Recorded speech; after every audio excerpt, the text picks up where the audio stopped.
जब बात आती है स्पेस एक्सप्लोरेशन की, तो कुछ क्वेश्चंस हमेशा हमारे मन में आते हैं, जैसे कि स्पेस एक्सप्लोरेशन से हमारा क्या फायदा है। नए ग्रहों को जानने और स्टडी करने के अलावा हमें इस स्पेस एक्सप्लोरेशन से क्या मिलता है।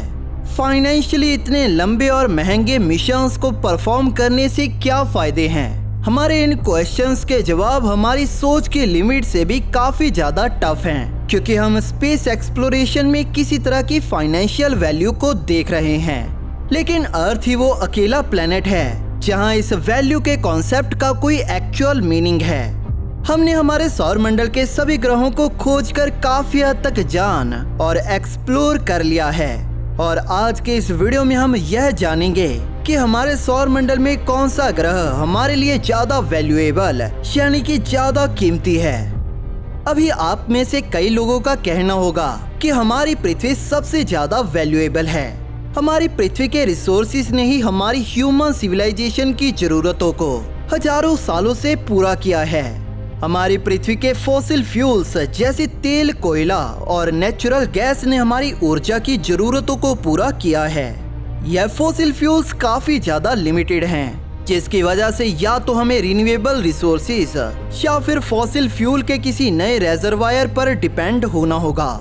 यह दोनों फ्यूल सोर्स हमें किसी दूसरे ग्रह पर आसानी से मिल सकते हैं। तो चलिए शुरुआत पृथ्वी के सबसे करीब करते हैं, हमारी पृथ्वी का नेचुरल सैटेलाइट जो क्लियरली एक प्लेनेट नहीं है। हमारा चांद silicon, iron, titanium, magnesium, aluminium और इसी के साथ वाटर आइस की एक भारी मात्रा से भरपूर है। चांद के इन सभी रिसोर्सेज को हम इजीली माइन कर हमारी जरूरतों को पूरा करने के लिए यूज कर सकते हैं। इसी के साथ हमें चांद पर हीलियम 3 भी काफी ज्यादा मात्रा में मिलता है, जिसका यूज हम न्यूक्लियर फ्यूजन प्रोसेस से एनर्जी को जनरेट कर हमारी ऊर्जा की जरूरतों को पूरा करने के लिए यूज कर सकते हैं। हालांकि मून माइनिंग हमारे लिए उतनी भी प्रॉफिटेबल नहीं होगी।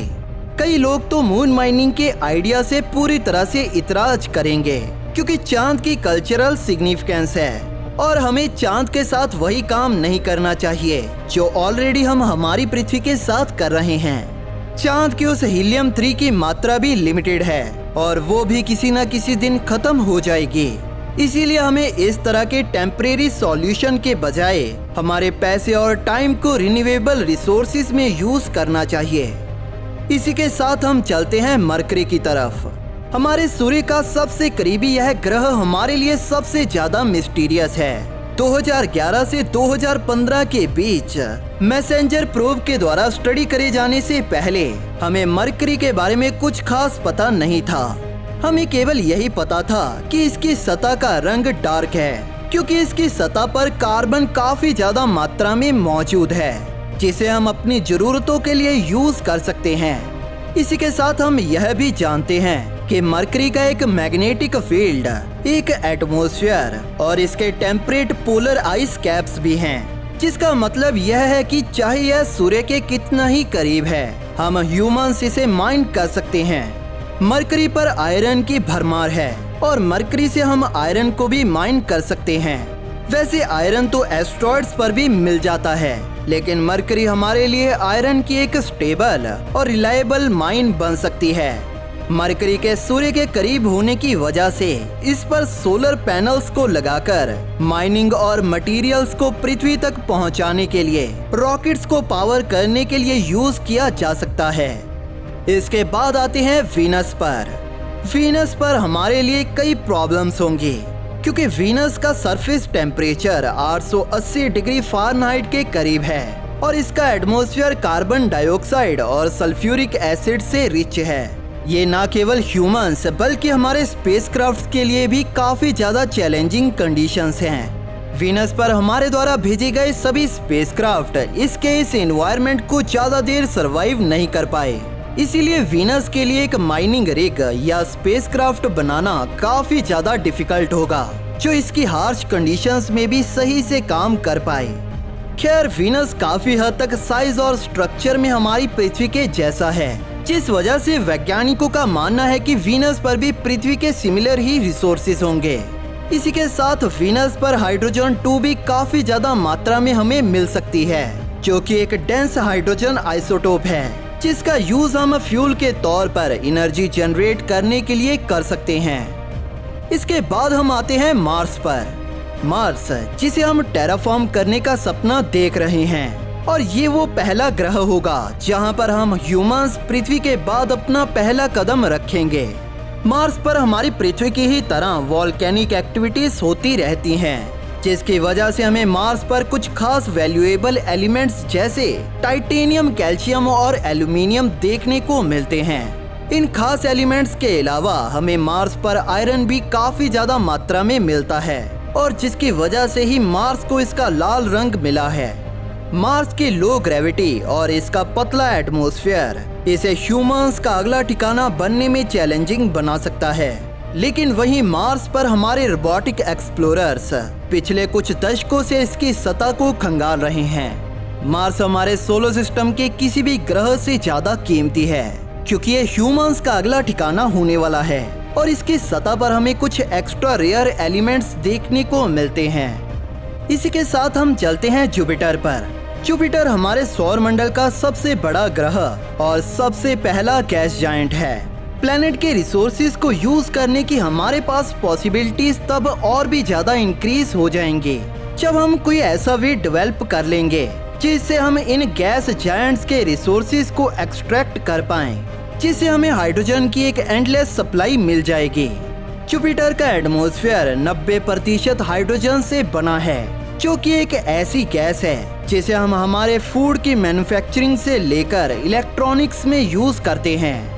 हो सकता है कि जुपिटर की कोर रॉकी हो, जो कि वैल्यूएबल आइस और मिनरल से बनी हो, लेकिन सबसे बड़ी प्रॉब्लम इसकी कोर तक पहुंचना है।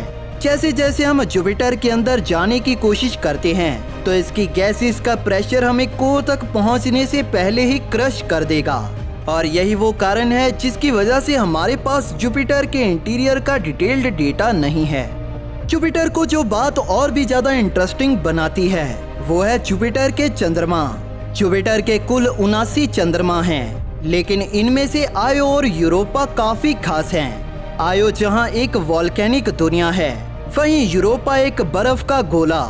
यूरोपा के बारे में वैज्ञानिकों का एक लंबे समय से ये कहना है कि इसकी बर्फीली सतह के नीचे एक सब सरफेस ओशन है, जहां एलियन लाइफ मौजूद हो सकती है, जिसका पता फ्यूचर में लॉन्च होने वाला यूरोपा क्लिपर मिशन लगाएगा।